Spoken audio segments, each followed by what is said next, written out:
Are there any questions before we begin? Maybe.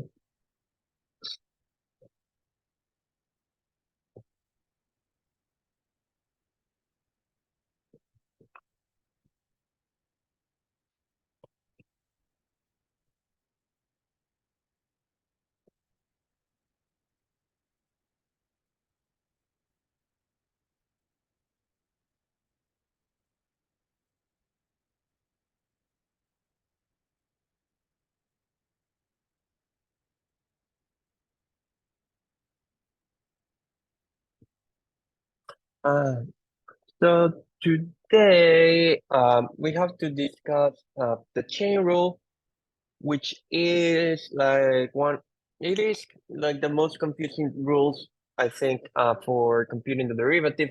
But after you do like a couple of examples, it ends up becoming more or less natural. But it is like the one that takes a little bit more time to get used to. So this is the chain rule.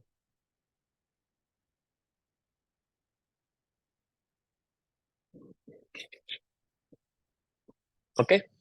Um,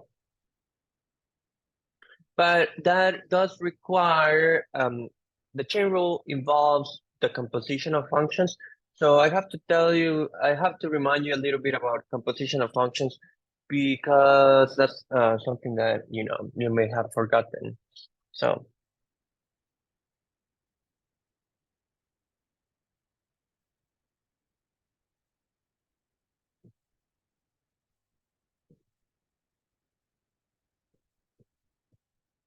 okay, so let's think about two functions. So the first function is going to be f of x, which is just like x squared plus 1, and I'm going to take the second function to be g of x to be sine of x, for example. Okay, so we have these two functions. When you have two functions, like there are things you can do with them, like you could add them together, you can subtract them, you can multiply them, things like that. There's another operation which is called the composition. So there is like a useful way to think about the composition of functions like more visually. So you can think of a function like some sort of like process.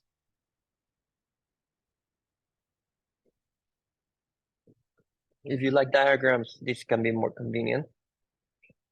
So think of a function as a machine or a process.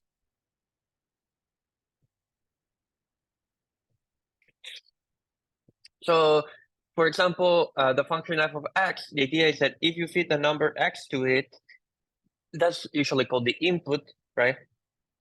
The output, or what it will return to you, what it will give you back, it is precisely the formula for f of x, right? So the output in this case would be x squared plus 1, okay?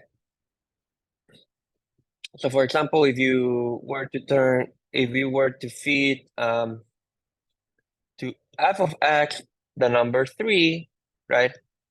The output is supposed to be like 3 squared plus 1, which is 10, right? So in this sense, like a function can be thought of as some sort of machine. Is this making the questions about this so far so good?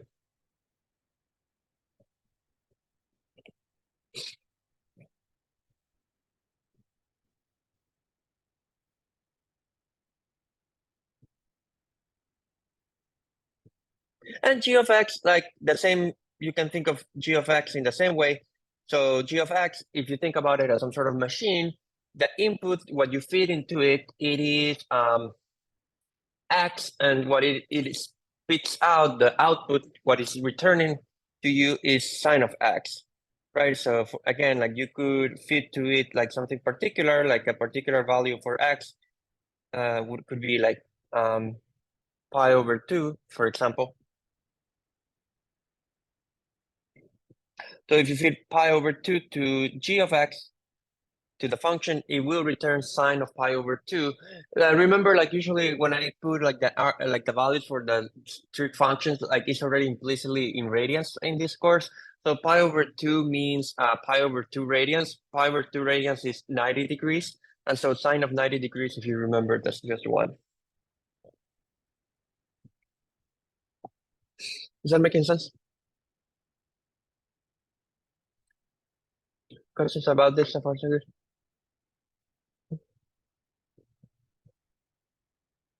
So, if you think about it from that perspective, like then you have these two machines, right?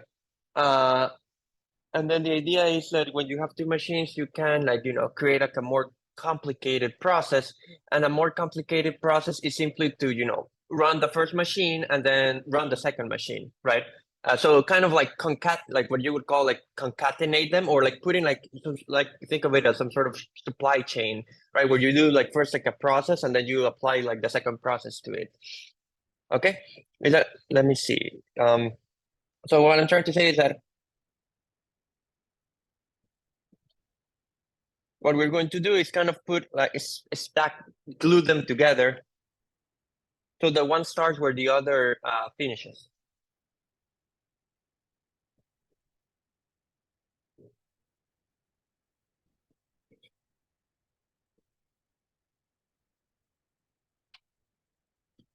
Okay, so if, for example, you start with f of x, right? Like the idea is that if you look at the definition, f of x takes x, right? Right, and returns to you x squared plus 1. Right?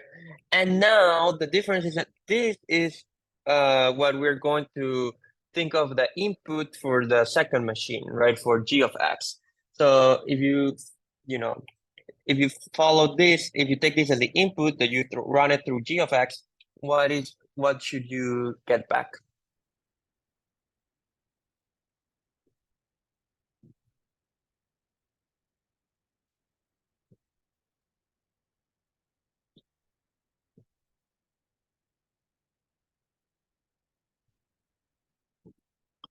Good. Like, right. Like, because remember, like the function g, if you think about it as a machine, the formula for the machine is like you take the sign of the input, right?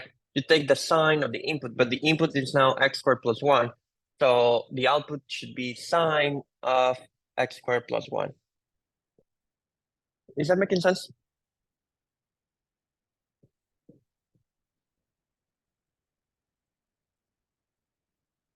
And the idea of so the idea of like this concatenation is that you have like a first function or a first machine, you have a second function, second machine, and you kind of can think of the two of them as a single machine, as a single function, and that's called the composition of functions. So there's like this thing called the composition of functions,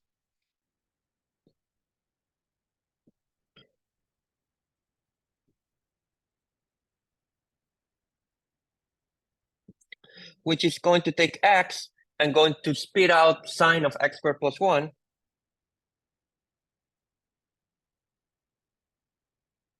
And that single process, which represents these two original processes together, that's what gets called g of f of x. Okay. Okay, so this g of f of x means the composition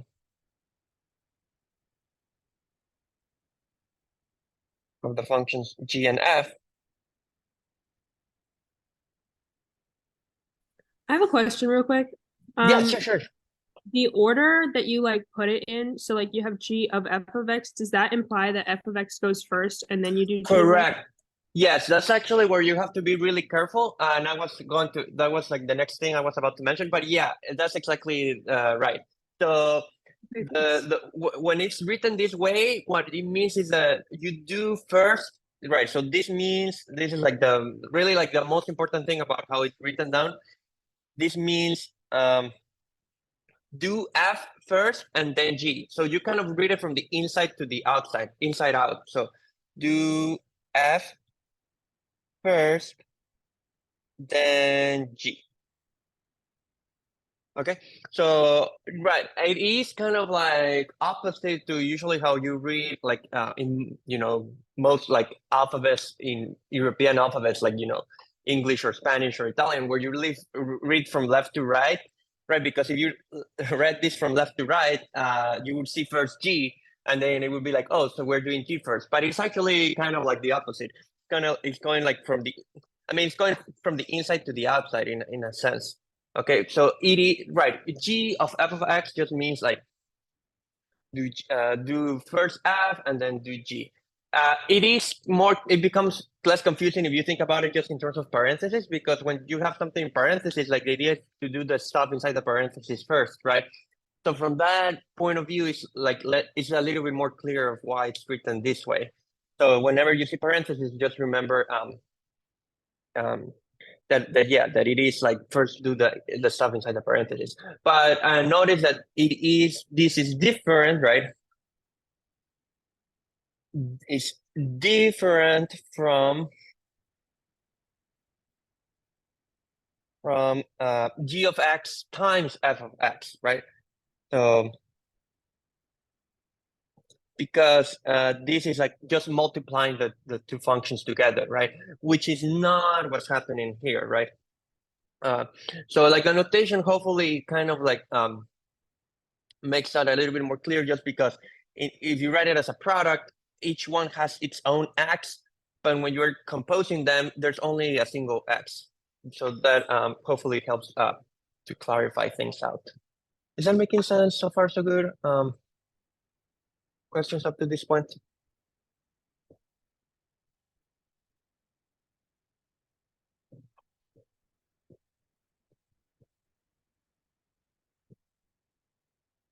And so then, just to emphasize this, and in a sense, like this makes sense if you just think about it in terms of the diagrams. Like here, like we're doing green first and then pink, right? Or F first and then G. You could run the process in the opposite way, right? You could do G first and then F. And there's no rule that says that it should give you the same answer. So let's just try to turn it backwards to see what we get in this particular case.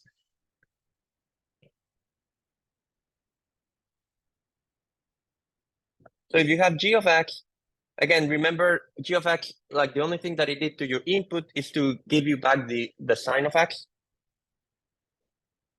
And the idea is now to use that as the input for f, right?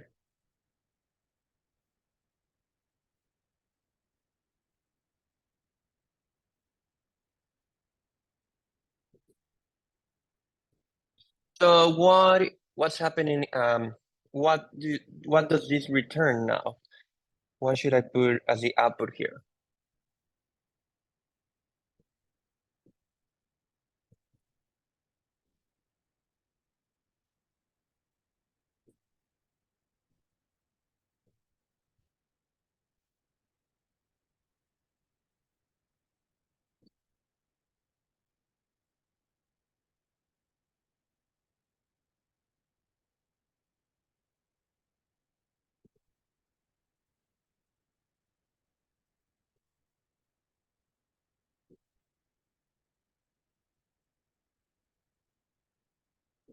Uh, it's almost, it is, you have to be careful. Yeah, it is, what, you have to be careful because the order, like this is where the order matters in the sense like, if you look at the formula for f, the formula for f is square the variable and add one to it, right?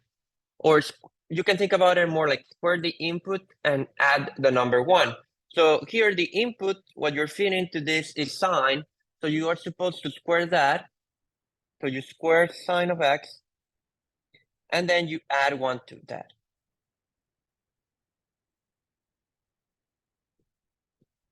Is that making sense?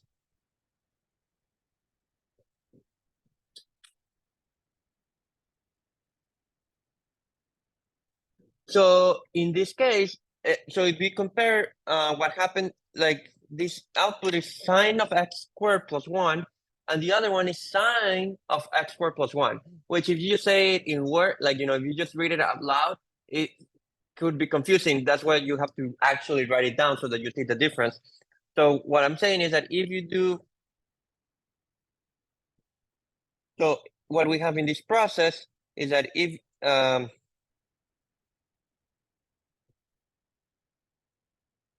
we started with x and we are getting sine of x squared plus 1. And that, because we're doing g first and then f, we're going to call f of g of x. And that composition, we can give it it's a new function. So I already used the letter h, and I mean, let's call it was f g h. I mean, we could call it I or t. Let's call it t of x. Okay.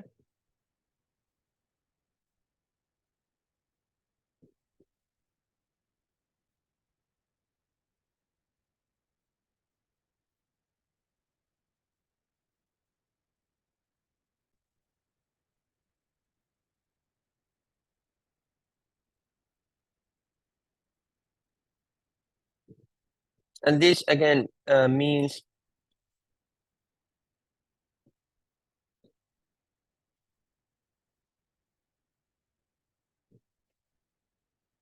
it means do g first and then g. Do g first and then f.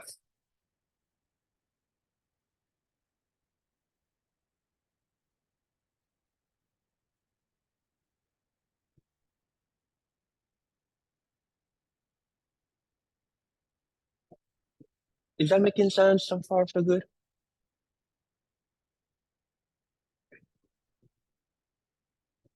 Questions up to this point?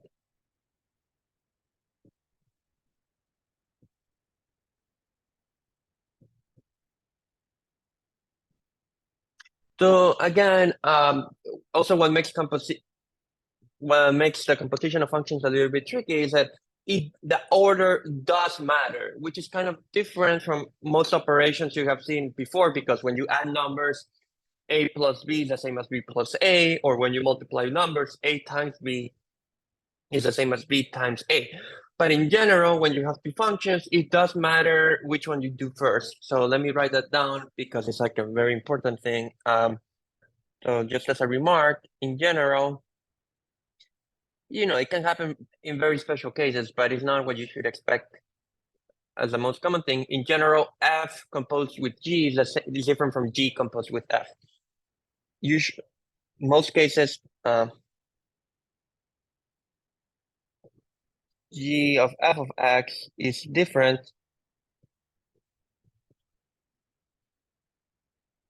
from f of g of x. Is that okay?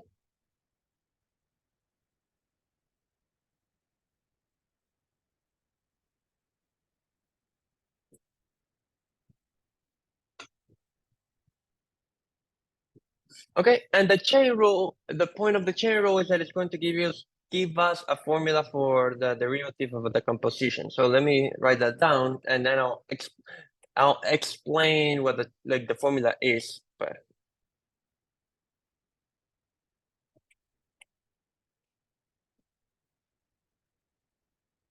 it gives a formula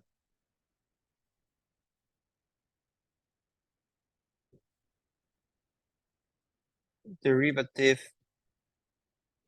of g of f of x. Okay.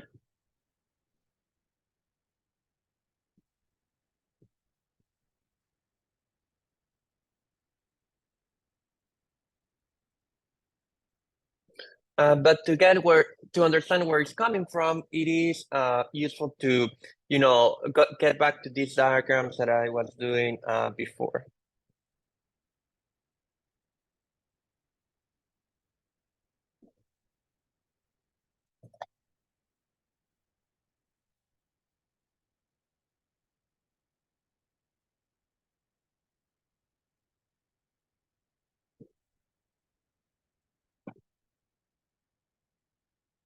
Okay. So let me. Yeah, sure, please. So if we were like for the derivative notation for this, would it be g prime of f of x or would it be g prime of f? Oh, that's a good question.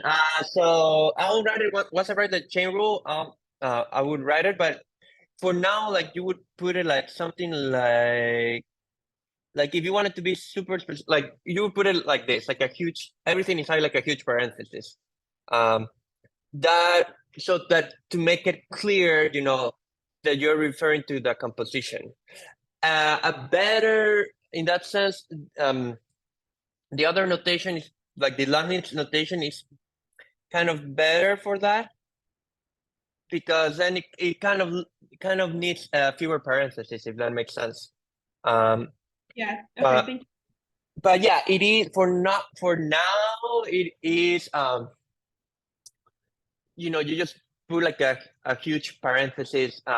The other thing you could do, which is why it's convenient to give like a new name to this function, which is I had done here, right? Just think about it as a new function, right? So it will be like if you take h of x to be g of f of x, right?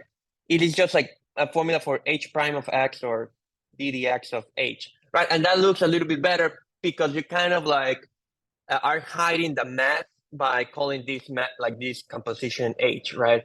So then it is less confusing because like you kind of hit g and f from from what you're writing. So, but yeah, you have to be careful.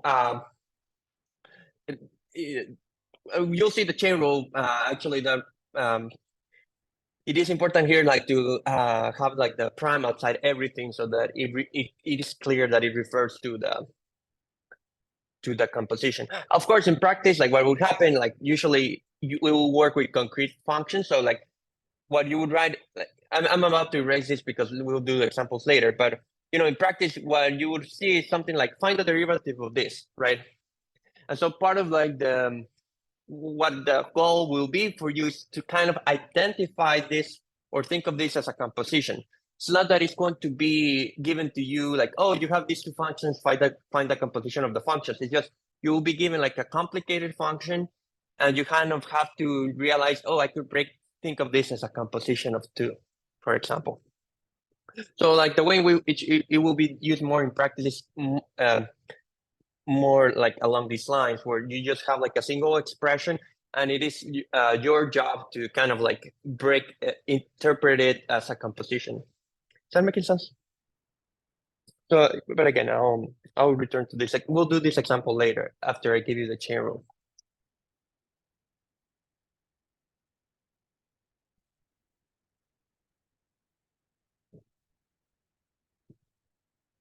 So how do you find what's the idea behind the chain rule? Like again, I'll just try to give you like a sense of why it is going to be the formula that I'm about to write. So if you remember, like last time, the way what did I end up talking about last time? Let's see.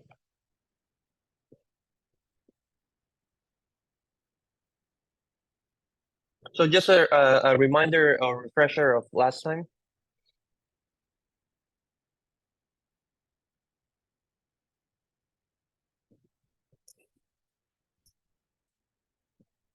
So what I said last time is that one way to think of a function, right? Let's use the same colors as before. One way to think of a function like is that if you had like a number x, right? And here you have like an interval. Let's call this interval. Let's see. I don't want to. Let's call this interval delta x. Right. So here you have x plus delta x. Then when you have a function, this gets sent to two new numbers, right? Like f of x maybe, and f of x plus delta x.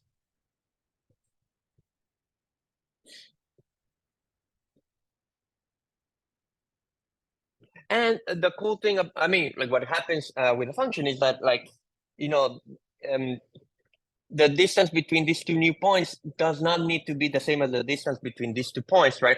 But the idea is that if you call the distance between these two new points delta f, right? Well, for a function, the point is that delta f, that's the idea of the derivative. Delta f is roughly f prime of x times delta x, right? So the derivative appears like as a stretching factor. It tells you by how much you make bigger or smaller, like this interval delta x. Is that making sense?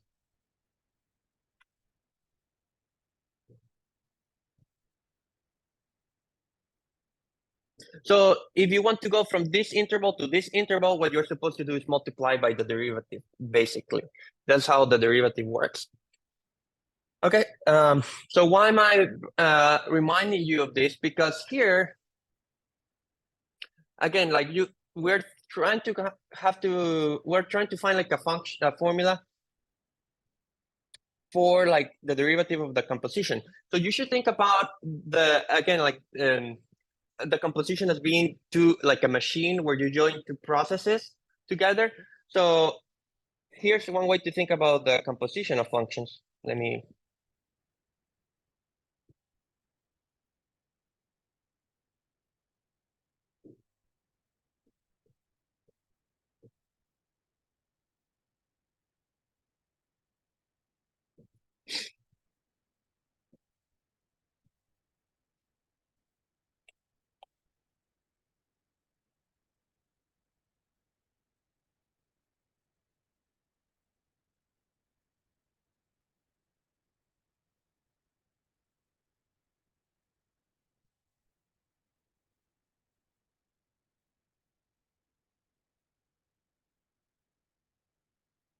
Right, remember, I'm trying to give you like a formula for the derivative of this.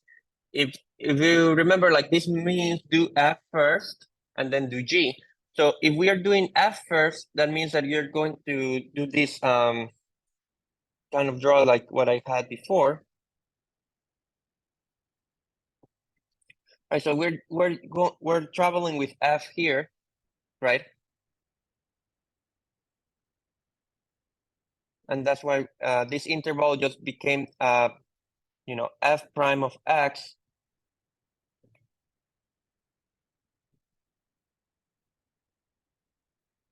times delta x.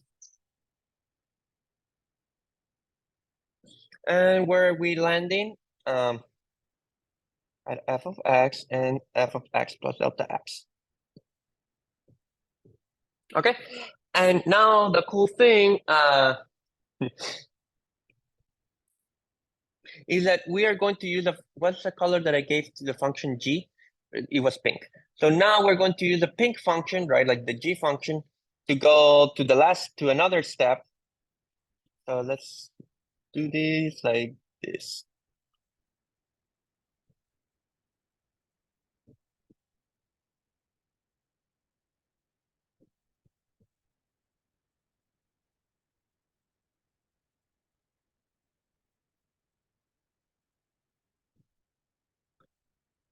Okay, so let's check if the diagram is making sense. So first,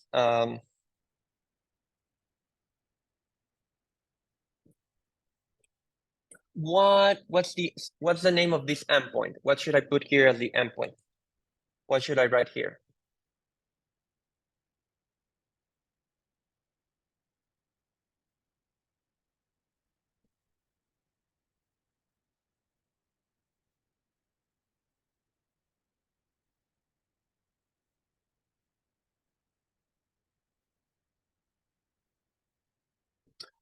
Yeah, good. That's correct. Perfect.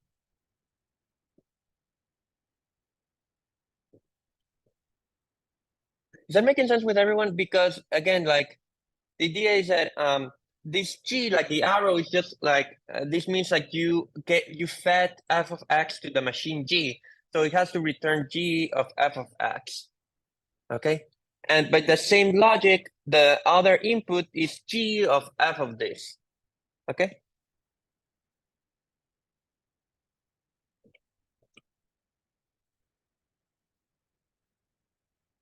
Is that making sense?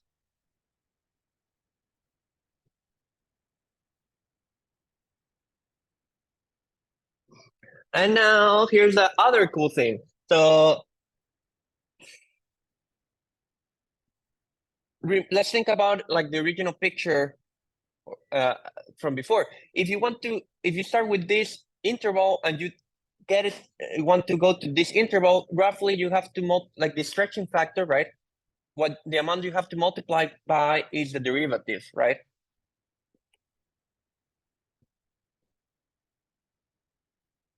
So now if we start with this interval, right?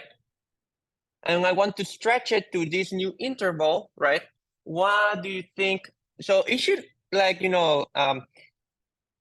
I should still have like f prime of x delta x, but now this had to be stretched by some factor, right? So what should be the factor that it got stretched by?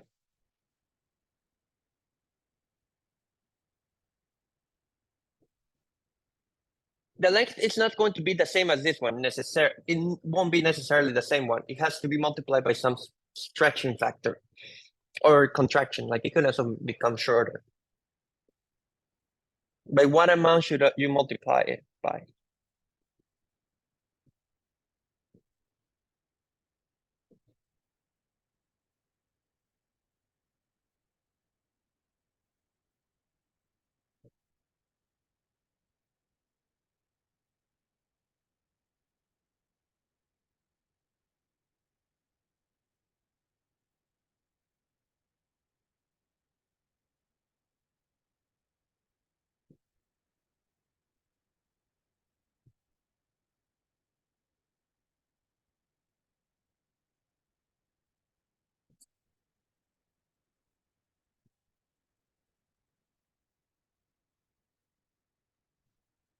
Let me rephrase the question. Let me explain it in a different way. So when you use f, right? Let me write it this way.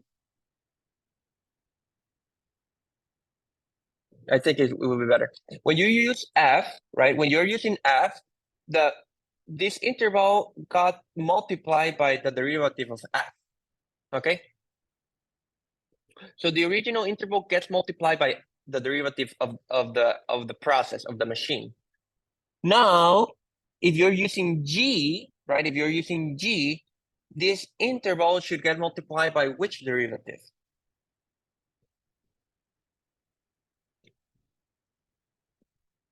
There's something like that's missing here.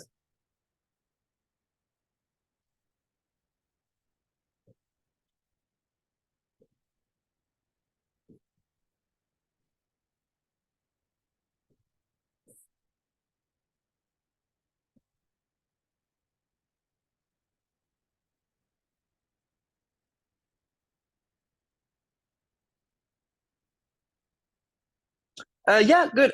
It's okay. It is g prime. That's it is g prime. But here's the twist. If you look, this is important. If you look here, like you're putting f prime of x because the left endpoint was x.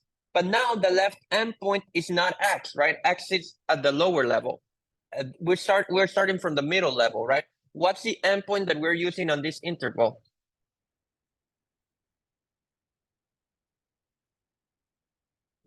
F of x. So actually, instead of putting g, it's not g prime of x, but it's g prime of f of x. And that what I'll explain what that means in a moment, but that means like just take the derivative and evaluate it at the value f of x.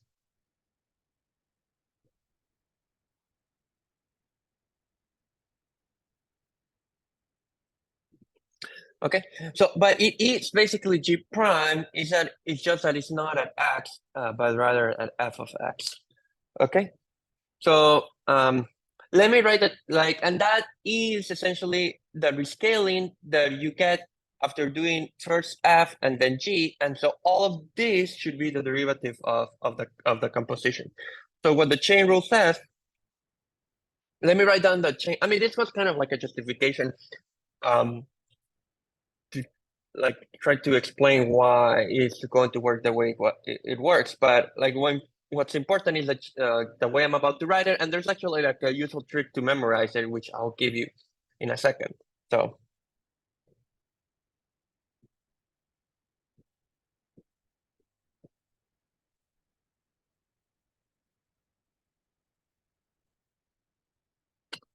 So if what the chain rule says is that if f of x has a derivative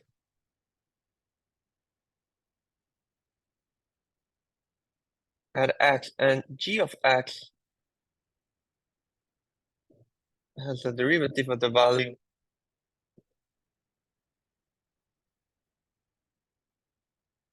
and g of f of x derivative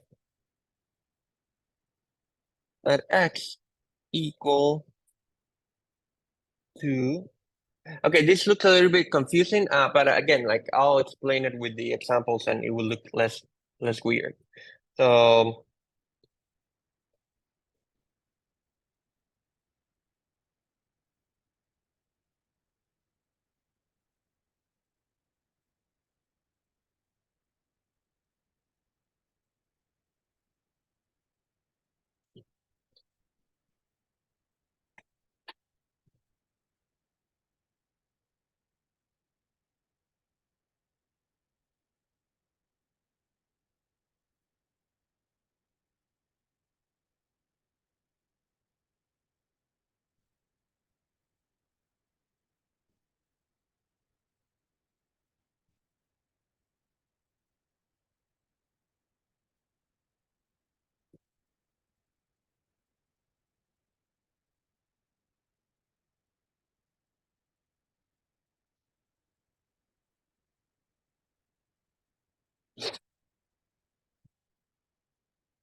what's confusing in this formula is what that you will see this thing here. And so here, like, and again, I'll explain it in a second with the example, but here, g prime of f of x means find g prime of x and evaluate that at f of x.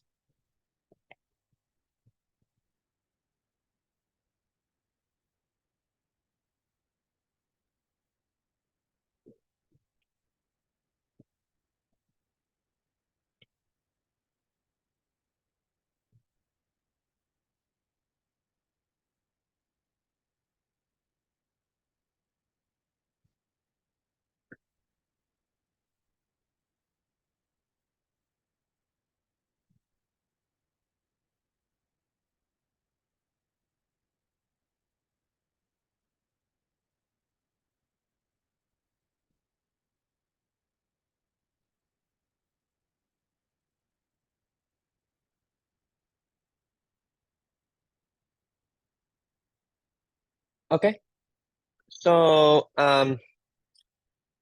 again, it will, like as I had mentioned, like this is definitely the most confusing of all the rules. So it will require a couple of times to seeing this a couple of times, so until it sticks. And I'll give you in a second like a way that's a little bit easier to memorize. So, but let's just do it in this notation, and then I'll tell you how to do it like in an alternative notation, which is a lot just faster. So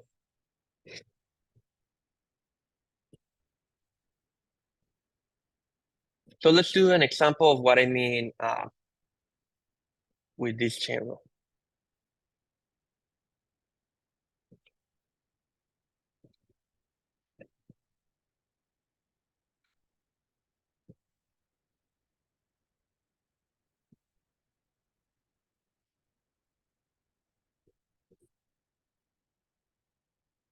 So let's say that f of x, let's do the one that we have been talking about.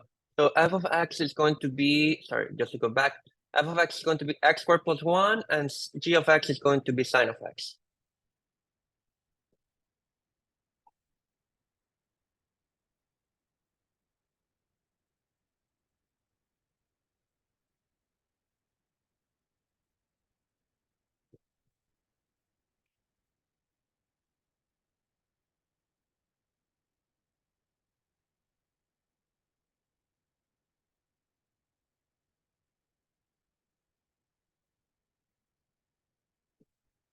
Okay, and then if that's f of x and that's g of x, then the composition, if you remember, would be sine of x squared plus 1.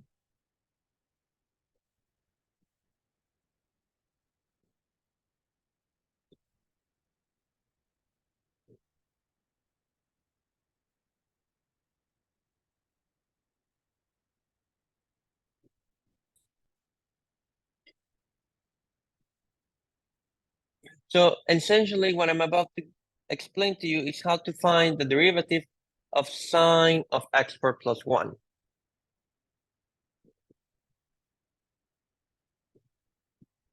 Can everyone can still see this like box or the chain rule on the iPad, right?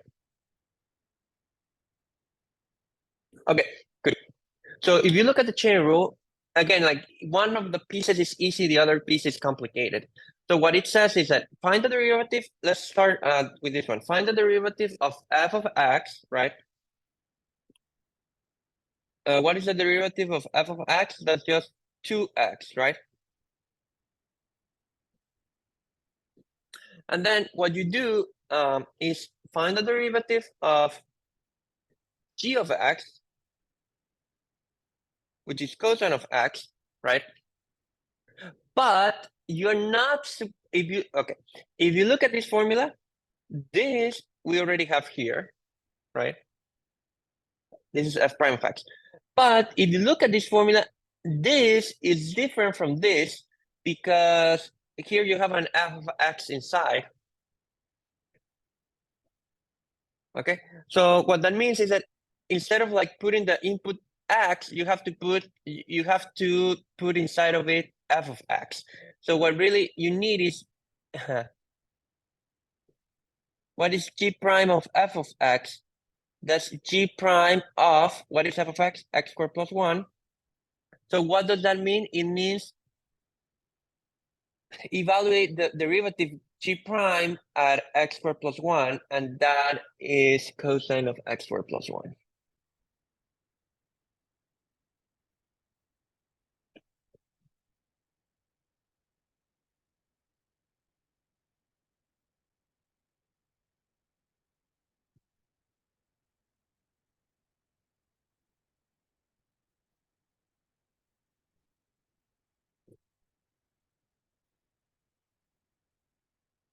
Is that making sense?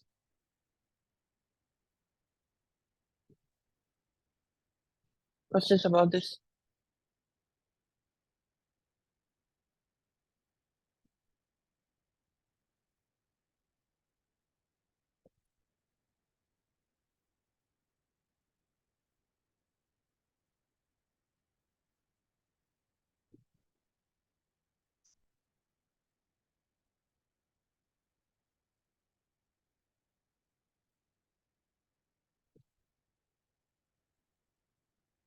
And then, and again, I'll re-explain this in a way that it will be a lot easier.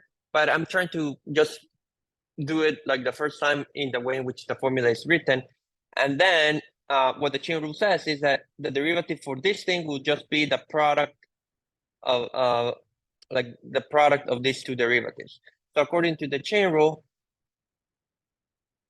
the derivative of x squared plus 1 will be, let's go, okay, will be g prime of f of x, which is cosine of x squared plus 1 times f prime of x, which in this case is 2x.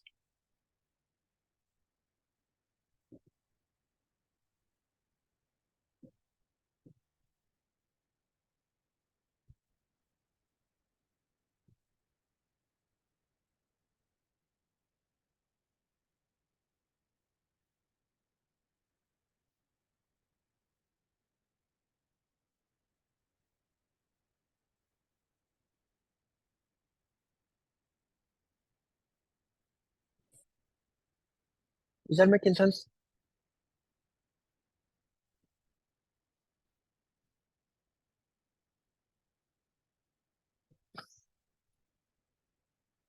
Okay, I'm about to do it in a way that's a lot easier. And that's like usually how it is easiest to remember. And the first time you're doing the chain rule, it is the best way to compute it until you get like used to it. After you get used to it, like you actually will do this more or less automatically. I can promise you that. Right now, it looks a little bit confusing, but like if once you do like 20 of these, you'll see that you kind of like know what's supposed to happen. So here's like an easier way to memorize a chain rule.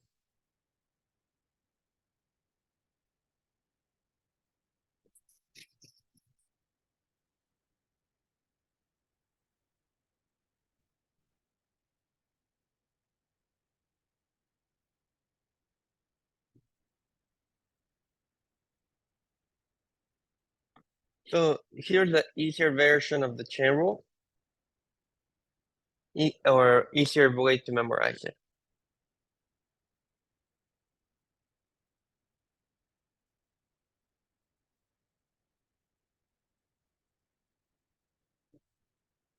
Let me write it.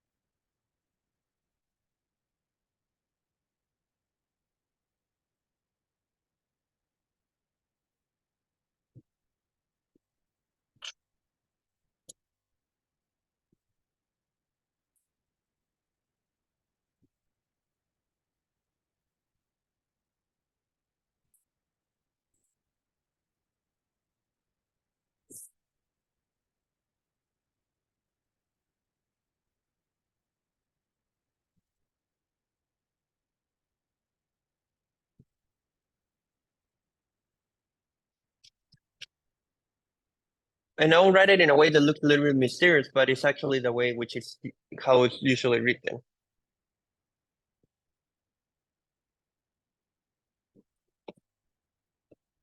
Just give me a second.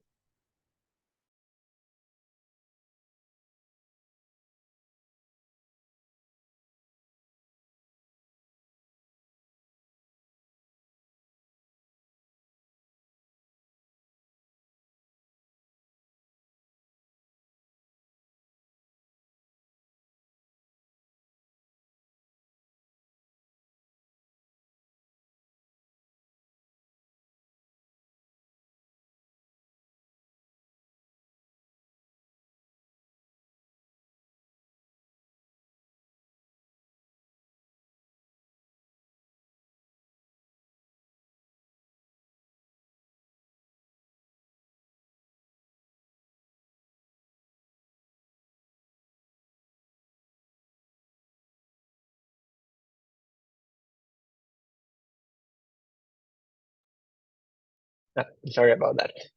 So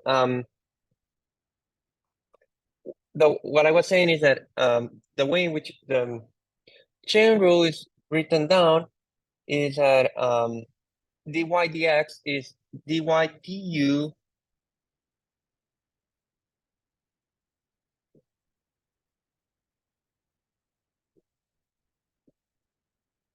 times du dx.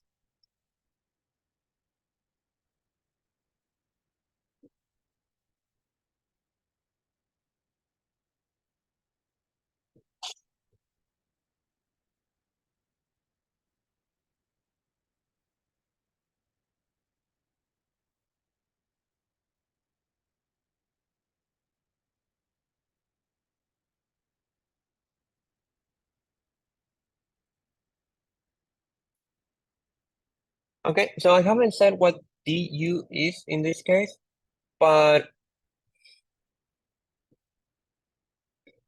the thing is like this is why this other notation is convenient for certain problems, because if you think about this as a fraction, which is not, but if you think about it as a fraction, then this equation kind of is automatic, right? Because you would think, well, you just cancel the du's, right?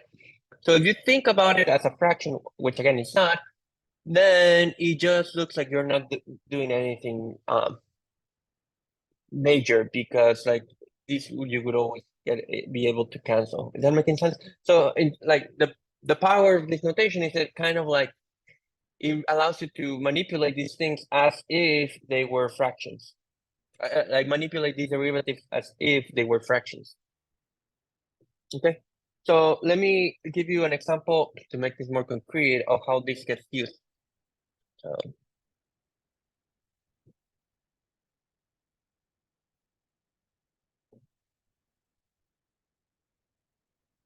let's try to find the derivative of these.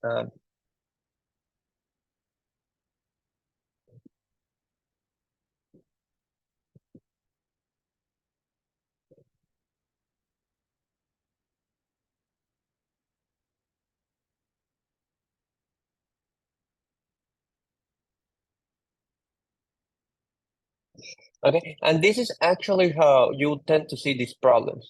You'll just be, it will say something like find the derivative of this function, right? So what you do from this perspective is that you call y, okay, call y of x sine of x squared plus 1. So we want dy dx,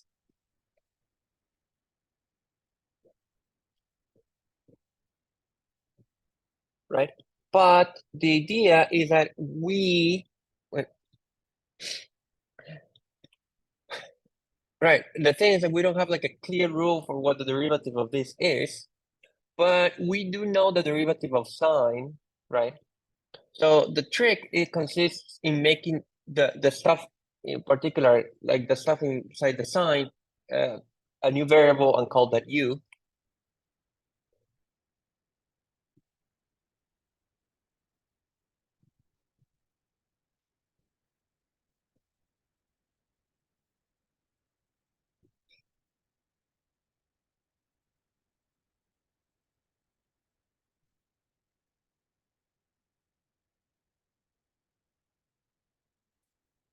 Is that making sense?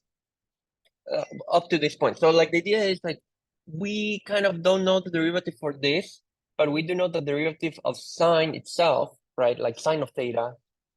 So what we're going to do is just kind of like introduce a new variable where like the stuff that kind of is becoming annoying to us, we just like kind of rewrite it like as a single variable.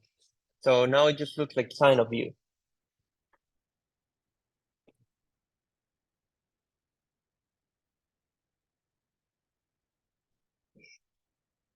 And then what the chain rule says is very easy. It's just saying that the derivative of y with respect to x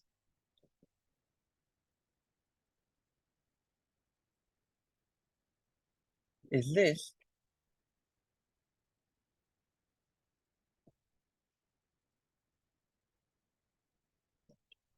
But now, what is the derivative? What is the derivative of the first term? Is the derivative of y with respect to u. But what is y? Y is sine of u.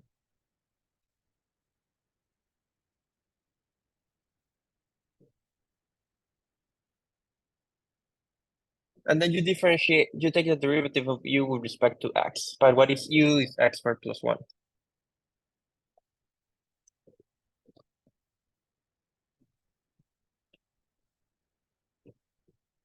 Are there any questions about this up to this point?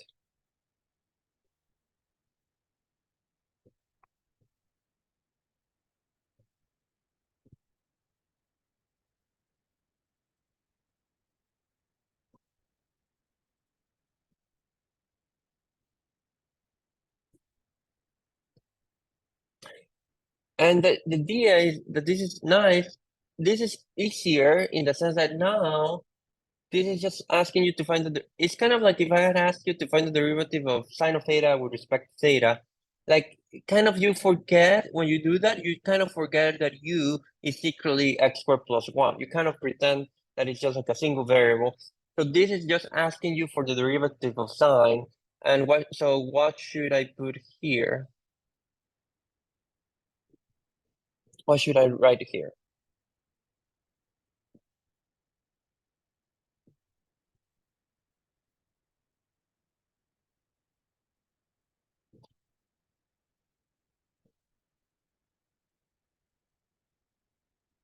is cosine of u. That's like the important thing. Like the derivative of sine is cosine, but now the variable was u, so that's why you have to put here cosine of u. And the derivative of x squared plus 1, that's easy, that's 2x. Is that making sense?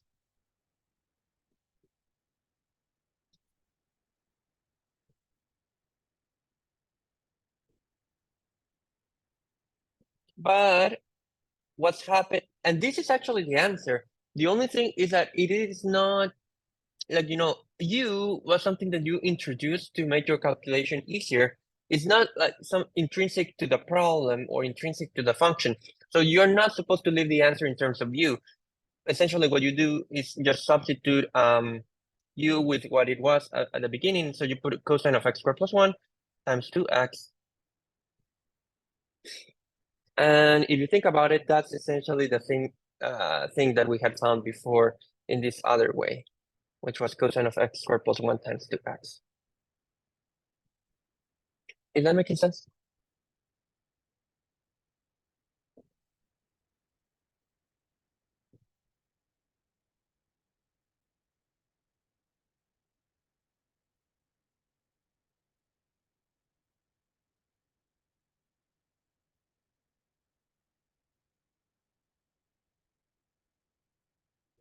Okay, so just to make sure this is clear, let me give you two more problems for you to think about.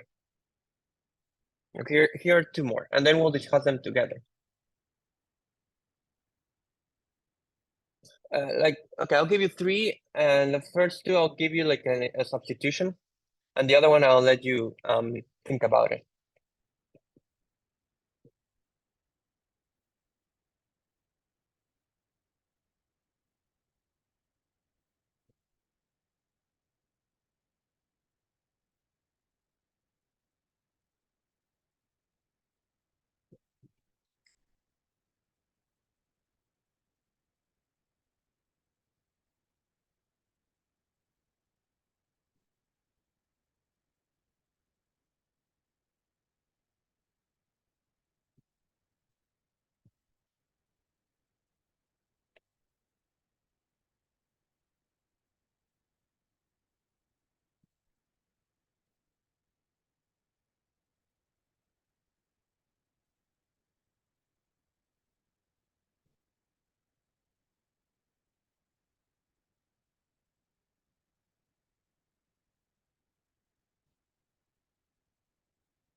Okay, so think about these three.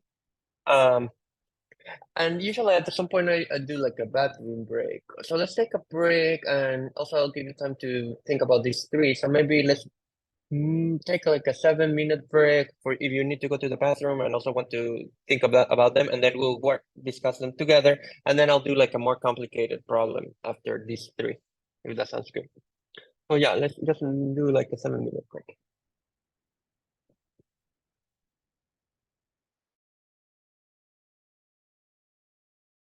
Resume the recording. Let's check the answers to these problems.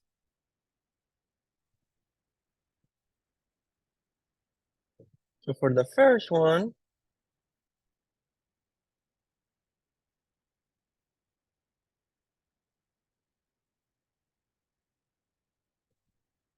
the idea is like, again, like called y. Oops, let's use the same color and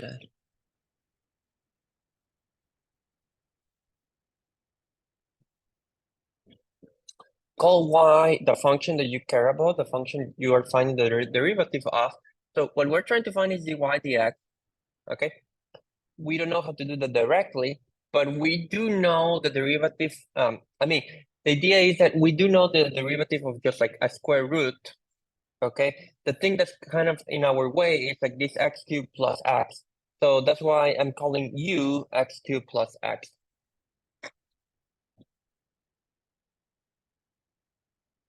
And so the chain rule, what then it says is that this is kind of like just multiplying and divided by du. That's what the nice thing about writing the chain rule with this notation.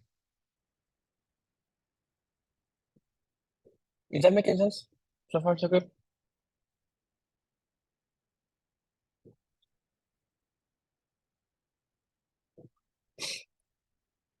But then what is dy du? So what I'm saying is that this is being called square root of u. I have a question. Mm-hmm. So I see that you have dy over du and then du over dx. Are you like multiplying those together? I'm just confused. Right. So the idea is like it's not that it's a multiplication. Is that if you write the derivative with this notation, right? It behaves as if you were multiplying them. So it is kind of like a memorization trick. It's just like this notation kind of suggests this notation for the derivative suggests like that it is some sort of fraction, right? It's not that it's not literally, it is not true that it is a fraction, but the way you manipulate it, if it as if it were a fraction, does give you the correct result. That's basically what's happening. So that's kind of like Okay. it's kind of like if you just pretend that it is a fraction, it actually will give you the right answer. That's basically the point. It's not a fraction per se, but it just happens to be the case that it behaves as if it were a fraction. That's only something that becomes kind of clear if you write the derivative in this fraction notation, because if you write it like originally here with the primes, right? That's not clear at all because like it just has like a prime and a prime and a prime, right? That's not so obvious, like how that would be related to fractions. But if you think about it, the derivative in this other way, where it's written as some sort of fraction, then the advantage of writing it that way is that it actually will give you the right answers, even though it's not a fraction, if you know what I mean. So the way to memorize this is kind of like, yeah, you're kind of just multiplying and dividing by du. That's not really what's going on. It is just that it happens, if you do it that way, it just happens to give you the right answer. Is that making sense?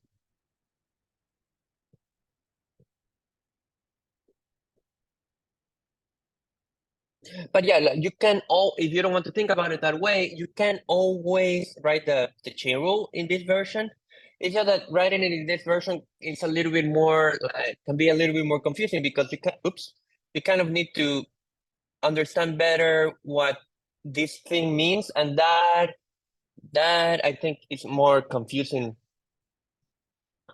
the first time you see it, like computing this.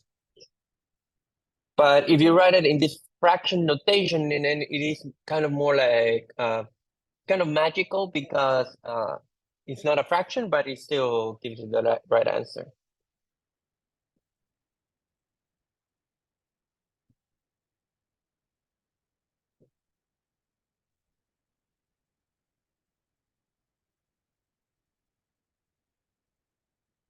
Okay, so what's happening here is that I'm writing y as the square root of u.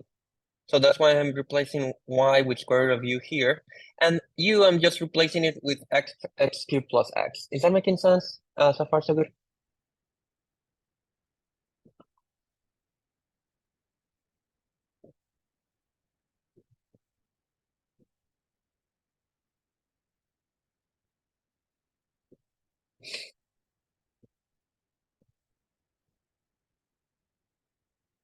And then everything else, once you get to this point, everything else is more or less like, if you did this correctly, everything else is kind of like individual derivatives that you should know how to compute. So we had found a long time ago the derivative for the square root of x. It is the same formula for the derivative of square root of u. It's just you just have to put u instead of x. So the derivative of the first one is 1/2 root of u. Okay. Again, like if this had been x and x, we had seen that before. Now you just put it in terms of u. And then the other one is 3x squared plus 1. Is that okay? Is that making sense?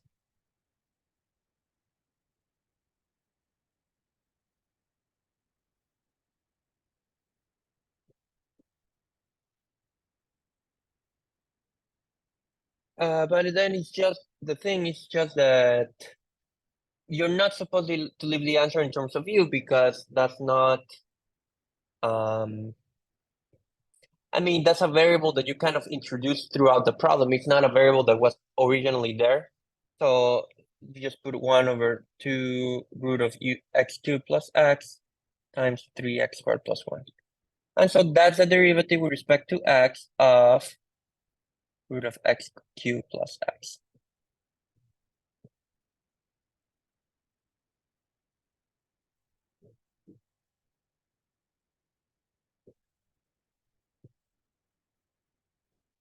Questions about this? So far, so good.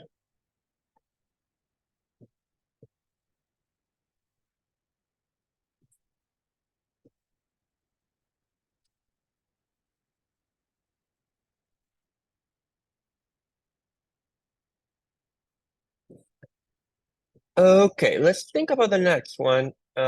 Cosine of sine of x.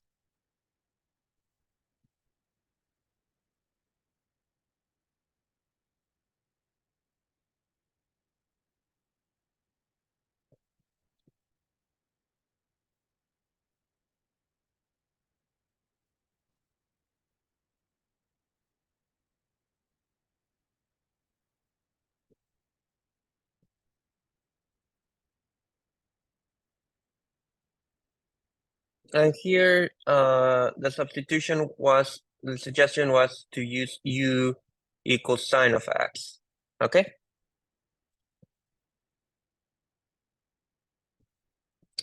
And why is that? Because again, you don't know the derivative for this thing, but you do know the derivative of cosine. It's just this sine of x inside the cosine that's making your life complicated. So if you do that, then you're actually finding the derivative with respect to x of cosine of u, right?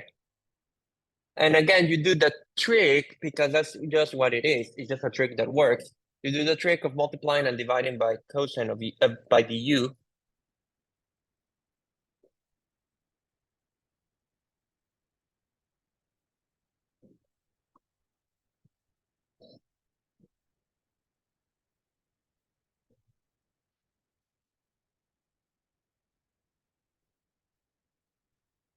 Is that making sense? Any questions about this up to this point? And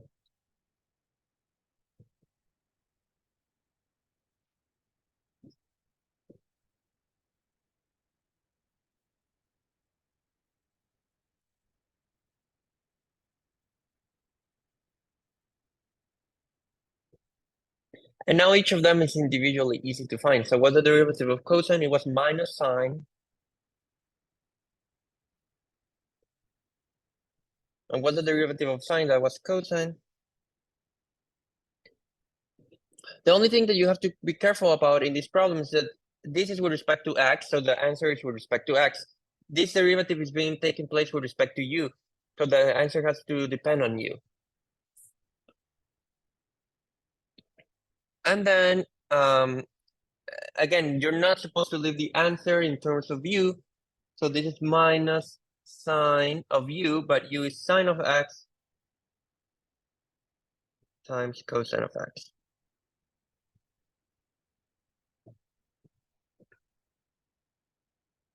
So just to summarize, so what this means is that the derivative of cosine of sine of x is minus sine of sine of x times cosine of x.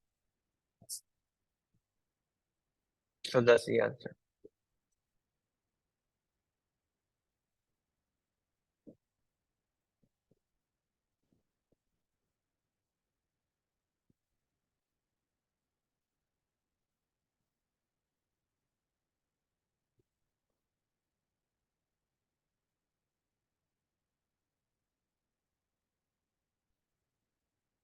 Is that okay? Any questions about this?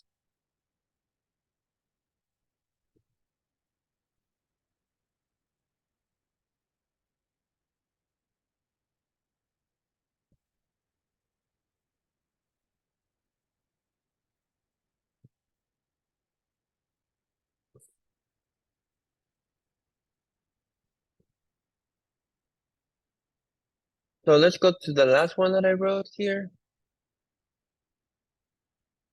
which was the derivative for e to the,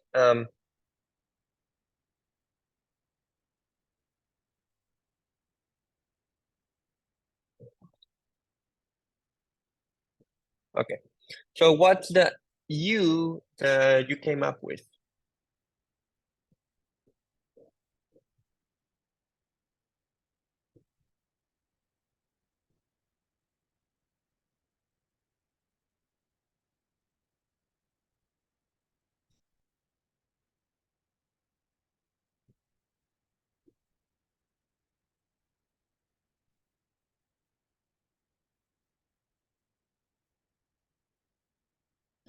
Yeah, you can. The exponent is x squared plus one, so the easiest thing is just to call that all of that u. Because if you do that, then you're finding the derivative with respect to x of e to the u.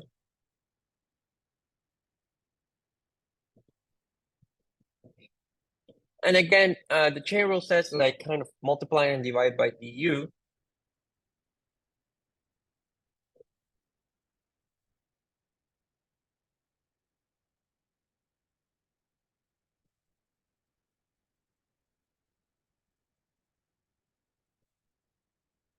I don't think we have used this one too much, but what was the derivative of the exponential?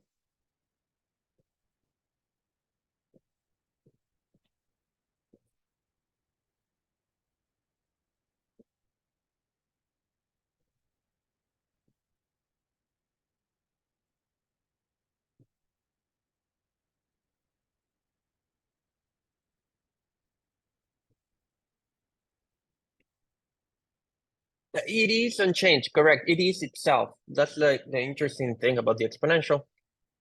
So you get e to the u, nothing happened, and then the derivative of x squared plus one is just 2x.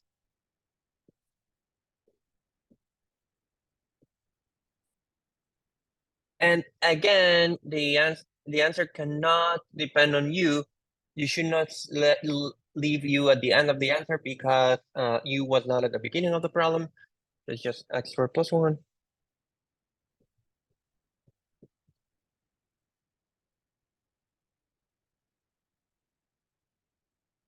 So what this is saying is that the derivative with respect to x of e to the x squared plus one is just e to the x squared plus one times 2x.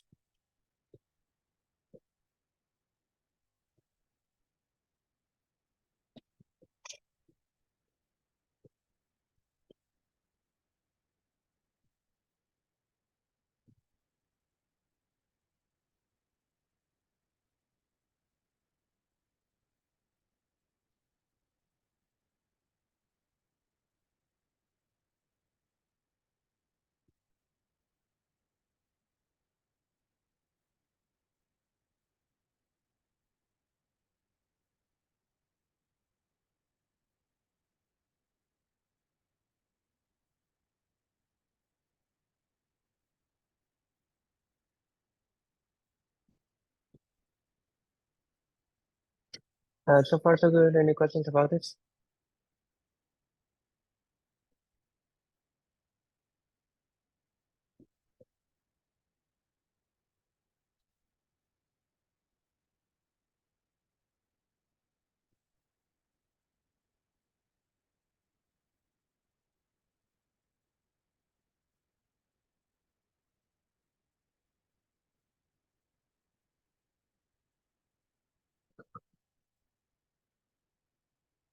So here's like, before starting the quiz, here's the last problem.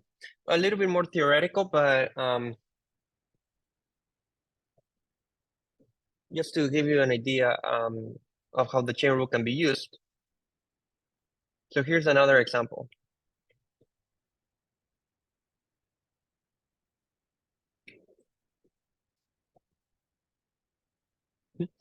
Let's say you wanted to find let's say that f of x is a function with a derivative. F of x is a function that has a derivative of x.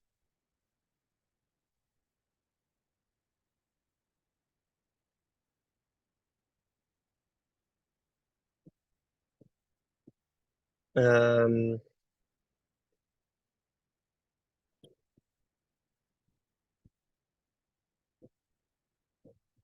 yeah, this one will be more very. Um,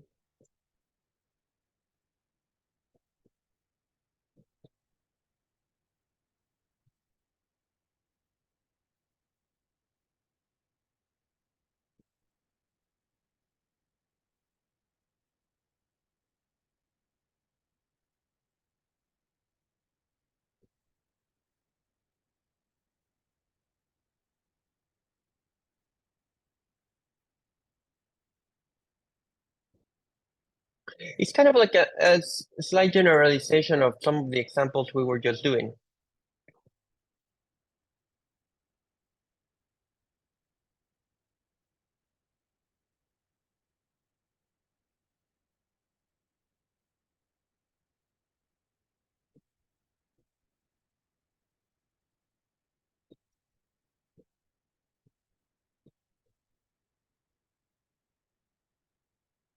For example, I'm asking you to find the derivative of cosine of f of x, right? Before f of x was, what was before f of x was sine of x, but now I'm not letting, it can be anything, not necessarily sine of x. But you see, like the idea is kind of the same. Like the idea is to make a change of variables, which should be u equals f of x, so that this becomes a derivative with respect to x of cosine of u.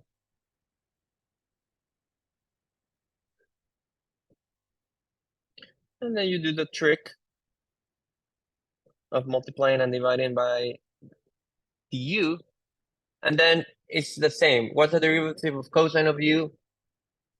It's minus sine of u. And what is the derivative of u with respect to x? Well, that's just df dx. This gives you minus sine of u, but sine of u is sine of f of x times df dx.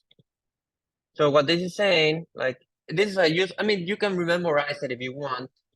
What this is saying is that it follows from the chain rule, but the derivative with respect to x of cosine of f of x is minus sine of f of x times df dx. And similarly, the derivative with respect to x of sine of f of x. Anyone wants to take a guess? What should that be?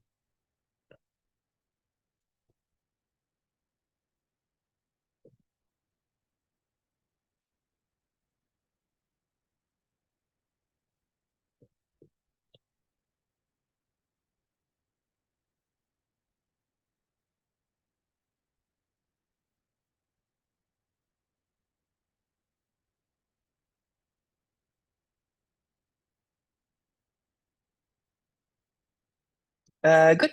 Cosine of f of x, yes, times df dx.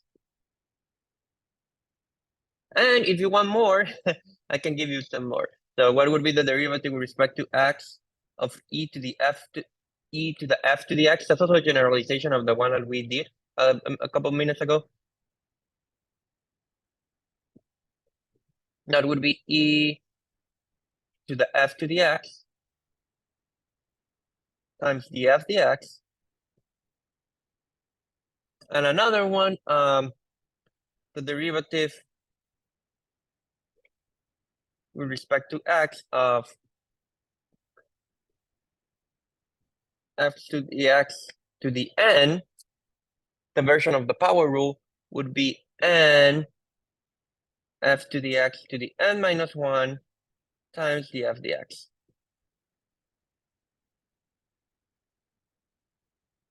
So if you want like a good exercise for you to work out, it's just to convince yourself that these are actually true using the chain rule. Okay, if not, you can just memorize them. That's fine. But like the important thing is to kind of like if you wanted to try it, that you would be able to recover these formulas from the chain rule. In each formula, what in each case, what you do is like a change of variables where u equals f of x. Does that make sense?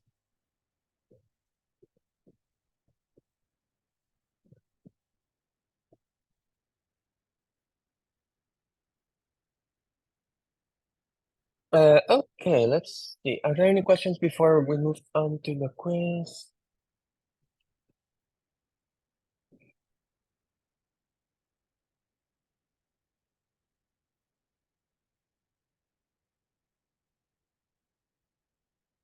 So again, this is the hardest topic when it comes to derivative rules. So it does take some time to get used to it. But after a while, I promise you, after you have done 20 of these or 30 of these, it will become a lot more mechanical and a lot more automatic, and you're not even thinking that you're doing the chain rule. But in the first few times, it always takes some, like, it's more of like an uphill battle compared to the others. So okay.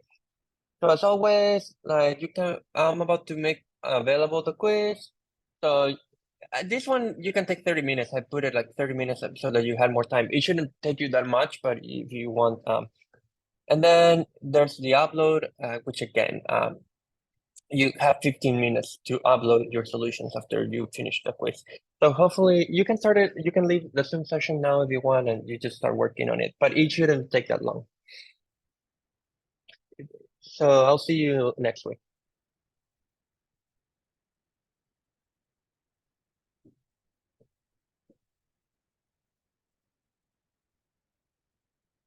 Bye.